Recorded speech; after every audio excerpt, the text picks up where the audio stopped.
नमस्कार किसान भाइयों। आज हम आए हैं प्रतापगढ़ ज़िले के छोटी साड़ी तहसील में। यहाँ पर एक गांव है प्रतापपुरा। यहाँ पर एक पशुपालक हैं जो काफ़ी बेहतरीन तरीके से काम कर रहे हैं। आज हम यहाँ पर जानेंगे कि सर किस तरीके से डेयरी का संचालन कर रहे हैं और आगे इनका क्या प्रयास रहेगा। सर एक बार आप अपना परिचय बताइए। मैं खाटू श्याम जी डेयरी फार्म से अरुण कुमार धाकड़। मैंने इसकी शुरुआत बहुत पहले ख्याल आ गया था इसका जी। और करीब करीब 10 साल पहले ख्याल आ गया था, लेकिन किसी कारणवश मैं इसकी शुरुआत नहीं कर पाया। जी। और अब मैं इसमें अभी शुरुआत की इसकी फरवरी में जाके। जी। और अभी 5-6 पशु मैं खरीद के लाया, बाकी सब मेरे घर की है। जी। तो आपने जो अभी गाय रख रखी है वो कौन सी वैरायटी की अभी? HF भी है और गिर नस्ल भी है जी। और अपने एक थारपारकर क्रॉस भी है गाय। जी। अब हम बात करेंगे जो आपने ये पूरा सिस्टम मैनेज कर रखा है डेयरी का, वो कैसे आप ऑपरेट करते हैं, क्या आपकी लागत आती है, आपको प्रॉफिट कितना होता है और किस टाइप से आप जो आपका फीड है वो कैसे पशुओं को देते हैं। तो अब हम शुरुआत करेंगे कि जो आपने ये पूरा सिस्टम बनाया है इसका आइडिया आपको कहाँ से आया? ये हम बहुत सारे डेयरी फार्म का विजिट किया और फिर अंत में एक कपासन में गए थे, अनोपुरा गांव है वहाँ पर। जी। तो उनका सेटअप देखकर मेरे को काफ़ी पसंद आया, तो इसी पे आधार पर ये पूरा निर्माण किया है मैंने। जी। और जो पशुओं के लिए आरामदायक महसूस हो वो उस तरीके से।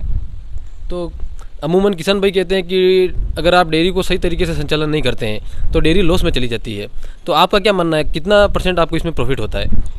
ये बात तो सही है कि अगर हम पूरे तरीके से नहीं करेंगे तो नुकसान का धंधा ही है। जी। लेकिन इसमें अगर मन लगा के काम करेंगे तो ये मेरे हिसाब से तो घाटे का सौदा हो ही नहीं सकता, क्योंकि इसमें पूरे सिस्टमेटिक काम करना पड़ता है आपको। जी। और कि यार किसी के भरोसे छोड़ दिया आपने जी। तो उसमें तो आपको घाटा सहन करना पड़ेगा। जी। अगर इसमें सुबह शाम अपने को पूरा ध्यान रखना पड़ेगा। अगर मजदूर भी कोई रख रखा है अपने जी। तो पूरे सुबह शाम तो मिल्किंग टाइम कौन सा चारा दे रहे हैं जी। और कौन सा फीड दे रहे हैं वो जी। पूरा अपना वो ख्याल रखना पड़ेगा। जी। तो अभी आप इस डेयरी को मैनेज करने में कितने जने लगा रखे आपने यहाँ पे? हम दोनों अभी पति पत्नी दोनों मिलकर इसको चला रहे हैं। जी। और मजदूर की तो आवश्यकता है, लेकिन चाहिए भी है। इधर से उधर कहीं चले जाए तो उसकी ज़रूरत महसूस होती है, लेकिन अभी हम दोनों पति पत्नी कर रहे हैं मिलकर। तो अब आप बताइए कि जो आप इन पशुओं को जो आप चारा देते हैं वो कब कब देते हैं और कितनी मात्रा में देते हैं? वैसे पशुओं को चारा तो सुबह शाम ही देना चाहिए। जी। अभी हम 3 टाइम दे रहे हैं, वो तो गलत है। वैसे गर्मी का मौसम भी है, लेकिन आप सुबह शाम दोगे तो सबसे बढ़िया रहेगा। उसमें कुट्टी उट्टी भी करके दोगे तो अच्छा रहेगा वो। हमारे तो पास में अभी इसका उपलब्ध नहीं है कुट्टी मशीन, तो ऐसे ही दे रहे हैं हम तो।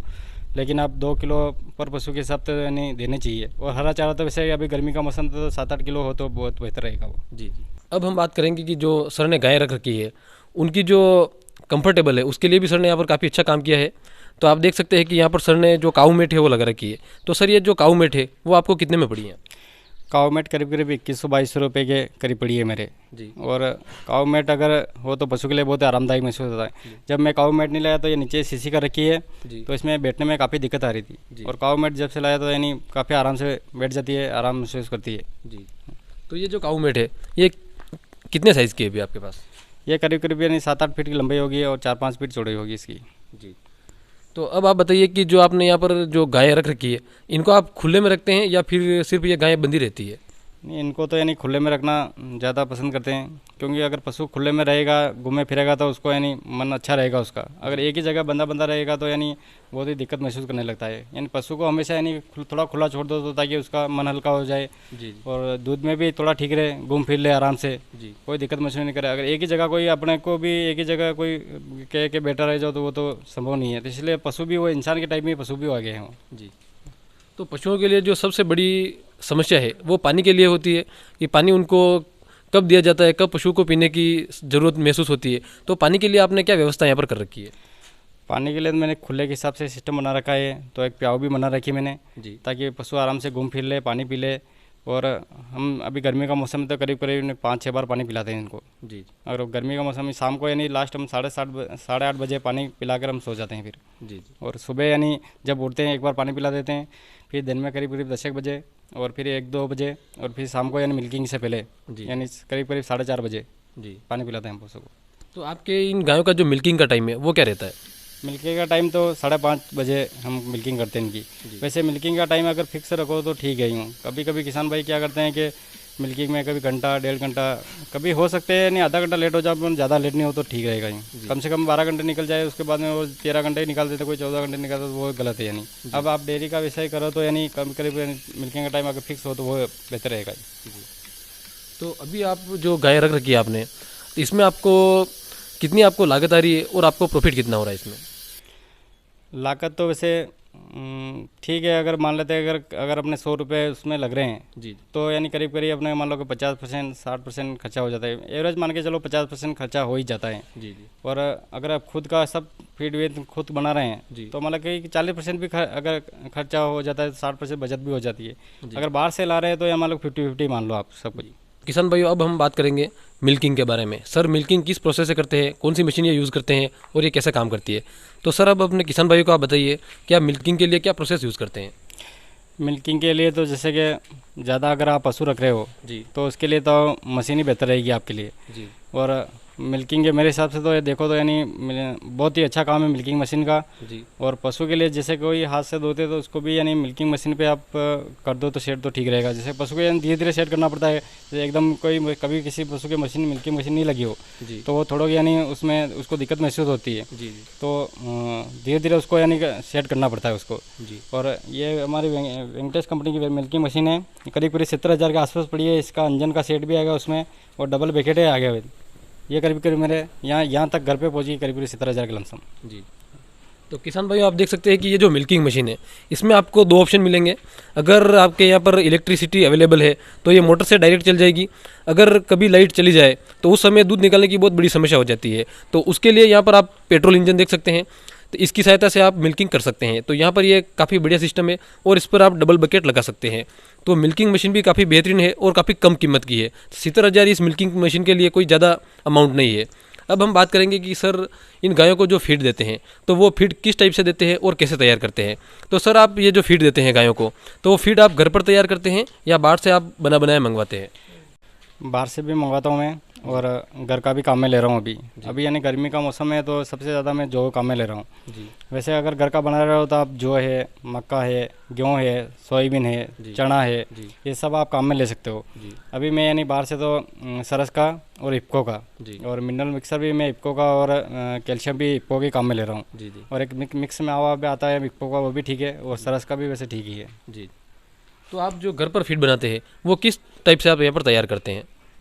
या तो एक आटा चक्की वो है ना अपना, उसमें से तैयार करते हैं जी और उसको लगा रखा है। और इसमें यानी हम दाना जो भी अगर मिक्स करके दे रहे हैं उसको सभी, तो उसमें मिक्स करके हम पीस देते हैं साथ में। जी। और कोई किसान भाई अलग अलग पीसना चाहे तो बाद में किसी पे यानी लेके और उसको मिक्स भी कर सकता है। जी। लेकिन सबसे बढ़िया तो ये कि घर का फीड ज़्यादा तैयार करोगे तो आप अच्छा रहेगा उसके लिए। तो क्योंकि घर का यानी करोगे तो अपने एक बाहर से लाओ तो उसकी लागत बहुत ज़्यादा आती है जी और ये थोड़ा सस्ता पड़ेगा। जी तो अपने यानी ये थोड़ी बचत हो जाएगी इस अपने लिए। जी। तो घर का फीड तैयार करने में आप जो भी अनाज यूज़ करते हैं, कितनी कितनी मात्रा इसमें आप लेते हैं?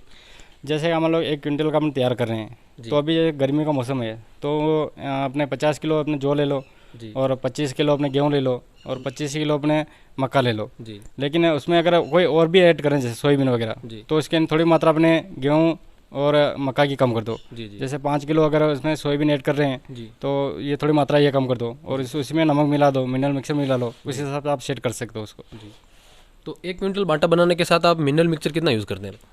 ये करीब करीब यानी वैसे तो बोलते हैं बहुत सारे, मैंने सुना कि 1 किलो काफ़ी है, लेकिन मैं 2 किलो के आसपास इसको काम में लेता हूँ। जी जी और पर पशु के अगर वैसे बाटे में तो मैं मिक्स नहीं कर रहा हूँ अभी, जी लेकिन पर पशु के हिसाब से यानी आप मान लो 40 ग्राम 50 ग्राम तक मैं दे रहा हूँ उसको। जी जी।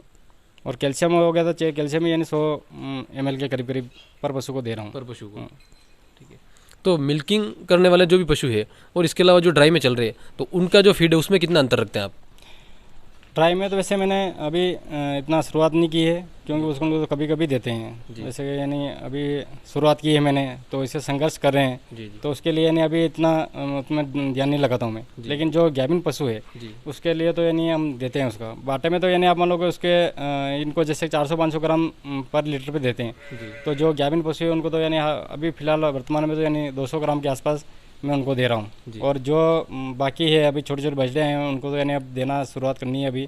वैसे बोलते हैं कि यानी आप दो तो बहुत ही अच्छा रहेगा, तो देंगे अभी उनको भी, तो काफ़ी अच्छा रहेगा उसके लिए। बछड़े अगर घर की तैयार हो जाए तो वो बहुत ही बढ़िया रहेगा।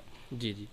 तो अगर किसान भाइयों डेयरी के लिए लागत कम करनी है तो बछड़ियाँ आपको अपने घर पर ही तैयार करनी होगी, क्योंकि जो सबसे बड़ा खर्चा आता है वो गायों को खरीदने में ही आता है। तो अगर आप बछड़ियाँ घर पर तैयार कर लेंगे तो ये जो सबसे बड़ा खर्चा है वो आपके लिए बच जाएगा, और उसी की सहायता से आप जो आपका डेयरी जो प्लांट है उसको आप प्रोसेस में भी ले जा सकते हैं, तो उसमें आपको ज़्यादा बेनिफिट होगा। तो अब हम बात करेंगे कि जो सर ने जो टीन शेड बनाया है, इसके अलावा जो गायें खरीदी है, इनमें सर को अभी तक कितनी लागत आई है? ये करीब करीब मैंने पूरा सेट बनाया अभी तक, क्योंकि हमने खेतों में बनाया, तो करीब करीब मेरे को 15 लाख के आसपास किसका खर्चा आएगा। उसमें टोटल खर्चा आ गया जो मजदूरी वगैरह, दीवारें वगैरह खर्च, शेड वेड का, पशुओं करीब 15 लाख के आसपास मेरा इसका खर्चा बैठा है। इसका सेट का खर्चा ले ले तो करीब करीब यानी 6 लाख के आसपास इसका खर्चा चला गया है। जी जी। इसमें शेड में आपके जो भी ये जो कुंडियाँ वगैरह या जो भी दूसरा जो खर्चा है वो सभी मिला के लगभग आपको 6 लाख का पड़ा है। ठीक है। तो इसके अलावा और कोई अन्य खर्चा हुआ है आपको? अन्य खर्चा तो कोई नहीं है। हाल फिलहाल यहाँ पे दीवारें बनानी है और थोड़ा इसको बनाया तो इसका मिट्टी विट्टी डाली उसमें, और ज़्यादा खर्चा तो और कुछ नहीं है इसमें। तो अभी आपको कितना प्रॉफिट हो रहा है? अभी जो आपका मिल्क प्रोडक्शन है वो कितना है और प्रॉफिट कितना है आपको अभी? मिल्क के प्रोडक्शन तो अभी एक टाइम का करके 40 से 45 के बीच में हो रहा है। दोनों टाइम का मिला है तो अपने यानी 80 और 85 के बीच में मान लो आप। जी। अब हम बात करेंगे कि ये जो सर ने टीन शेड बनाया है, तो ये टीन शेड किस तरीके से बनाया है, कैसे मैनेज किया है, क्या क्या खर्चे आए हैं। तो टीन शेड के लिए हम एक सेपरेट वीडियो बनाने जा रहे हैं। तो अगर आप इस टीन शेड के बारे में फुल डिटेल वीडियो देखना चाहते हैं तो हमारे चैनल को सब्सक्राइब कर लें, और बहुत ही जल्द आपको इस टीन शेड के बारे में अलग से वीडियो मिल जाएगा। धन्यवाद।